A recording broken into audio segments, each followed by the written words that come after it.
I think the major thing holding people back is waiting for the right moment or the right outcome. And with the law of detachment, it kind of flips that script completely. Now, you might be thinking to yourself, what the fuck is the law of detachment? And it sounds kind of, I don't know, like something a guru would say that's trying to sell you a course. But let me be honest, it is something very freeing and a very simple mindset. It has some core things I've learned. Not necessarily rules, but things like enlightenments, basically enlightening you. And over the past couple of months, and mainly around the turn of the new year, I've kind of used this to kind of free myself. And I'm not perfect, but I've been using this to kind of work and for self improvement. So, one of the biggest things is detaching from outcomes and locking in on the action.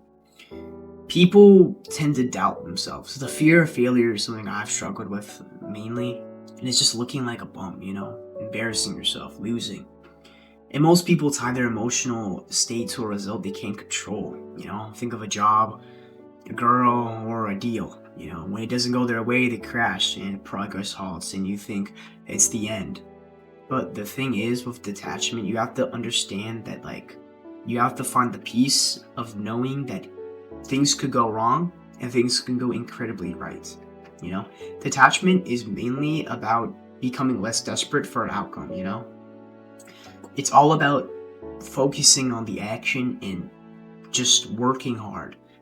It's about changing the things you can change and accepting the things you can't change. And I think one of the biggest examples I could think of right now is Kyrie Irving. Now, he's a basketball player, if you haven't heard of him.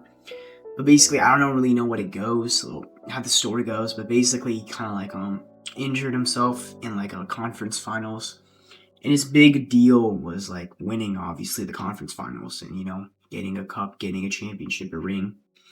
And obviously with an injury, a lot of people would crash, a lot of players would, in their right mind, would panic and just be doubtful, it's over. He took a deep breath and kept on moving. Now, I don't know exactly what happened in the end, but I guess next season he came in stronger.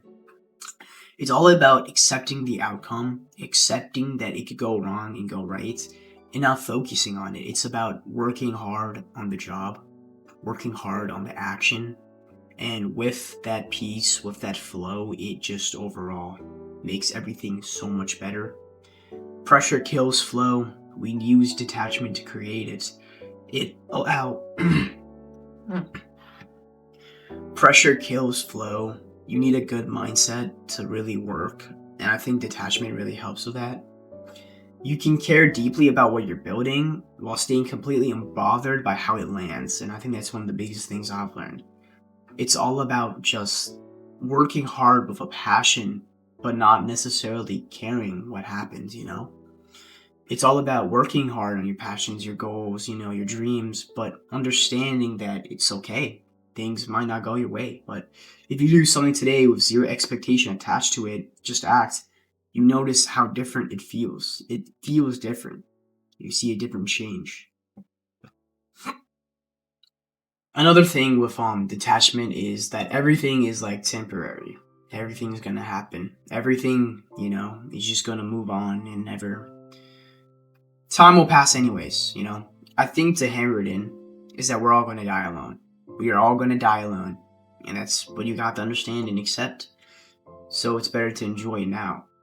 But it's also about not attaching to the positive things in your life. Now, obviously, it's good to have positive things. And I'm not asking you with this kind of mindset to go in like an emotionless machine. It's the opposite. Caring too much about a positive or negative thing will make it even worse when you lose that thing or when you gain that thing. So you have to understand that you need to let it stop draining you, You have to understand that the grind, the plateaus, the boring days, whatever happens, when you stop resisting them, you understand that that's just life. And suffering comes from wanting things to be different than they are. Presence comes from accepting that this moment, exactly as it is what you've got. And the thing you're stressing about right now, let's say a presentation, something like that, is all going to be a distant memory in 2 years. I mean, we're all going to die and be bones in 100 years. It doesn't matter, right? I think his name's Austin Butler. He's an actor. He said, embarrassment is an unexplored emotion, so go out and make a fool of yourself. And I think that's a great quote because honestly, you have to understand that like life is life is meaningless but meaningful at the same time. You just have to find meaning in everything, you know. Nothing stays, nothing sticks. So why not just do whatever the fuck you want, you know? Stop treating things as permanent, you know. Loss isn't permanent. And I think you have to realize that, in my opinion, true failure is never starting in the first place, you know? I think fear of failure and just staying staying a constant is the worst thing you could do. In life, movement is one of the biggest things you could do. And staying movement, not just physically, you know, moving your body, but mentally, you know, how your job is, your passions, you know, movement like water, like Bruce Lee, like water. You have to understand that every day you don't move is a day the version of you that could have existed doesn't. Fear isn't protecting you, it's just keeping you comfortable in a smaller life. It's keeping you comfortable in a buffer zone of fuck. It's just keeping you mid. Now, obviously, if you enjoy your life, that's obviously okay, find enjoyment. But have you ever wondered if things could be better for you? You know? And I feel like if you have something you're passionate about, whether it's just, you know, something dumb or something people would find dumb, it doesn't matter. I think you should pursue it. And failure is actually a good thing. I love failure. I'm a loser. But a winner is just a loser who tried it one more time. You understand it? And with detachment, you understand that, like, okay, I'm a loser. But that doesn't need to be, you know, my constant. That doesn't need to be permanent, you know? Thoughts don't define you, action does. And I feel like you have to work and you have to add some grit, you know? You have to pull your weight. And sitting around just waiting for the perfect opportunity is never going to happen. Nobody's going to help yourself. And, you know, you just have to understand that nobody remembers the person who played it safe. They remember the person who actually took action, who actually tried and got back up, who failed multiple times, was called a loser. I think media these days keeps on glorifying winners when we have to realize that losers are also a big part of what makes a winner special. You have to understand that being a loser isn't, like, bad. But I don't know. I think at the end of the day, fear of failure is just the true failure. Never trying something just because you're scared. I think that's true failure, you know? Say, for example, with my clothing brand that I'm starting, you know, let's say I fucking fumbled the bag first drop. Nobody buys, like 5 sales backs. And it's all like friends and family. I'm still gonna think that's a win because at least I tried, you know? Okay, it didn't necessarily go how I wanted to. But I'm just gonna go back in the lab and work, you know? Was it the product? Was it the marketing? Mindset, you know? Mindset's the biggest thing, you know? 2 outcomes. If you had the same action, same like actions you make, but different mindsets, I'm guarantee you the results are going to be different.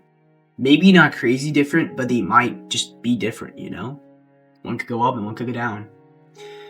And I feel like existence without action is just waiting, you know? Your dreams are literally inside, like I said. Thoughts don't define you, action does. And your dreams living only in your head aren't dreams, they're fantasies. And the only thing that separates a vision from a reality is repeated action over time, you know, the repetitions, the consistency. Not just discipline. I think discipline's also kind of overrated. You need devotion. And you have to, you know, understand who you are is being built right now by what you're doing today. Not your intentions, not your potential, your action. And you don't need a full plan. You don't need to make it perfect. Just let it exist, you know? And I feel like detachment is just understanding that, you know? That understanding that things might look messy, but that's life. Life isn't perfect. We have to learn that. And finally, I want to say that life is not that deep. Like, genuinely, life is not that deep, and you should stop treating worry. So stop treating worry like work.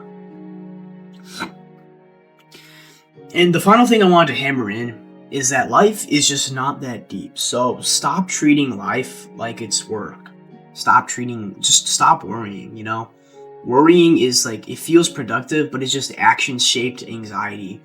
Doing it is always better for your mind than overthinking. I guarantee you, doing the action is it's gonna make you way more happier than just sitting around. It's gonna make you feel way more freer, way more enlightened. It's gonna make you feel something, okay?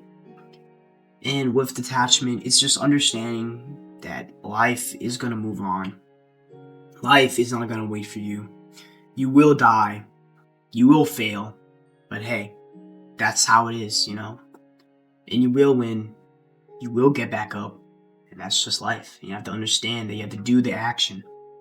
You have to detach from outcomes. And that's how you get real, true success and freedom and longing and purpose. The biggest thing is purpose. Don't just chase, let's say money, but don't have anything to back up, no culture, no meaning. Detachment saves us from that. It just gives us a way in,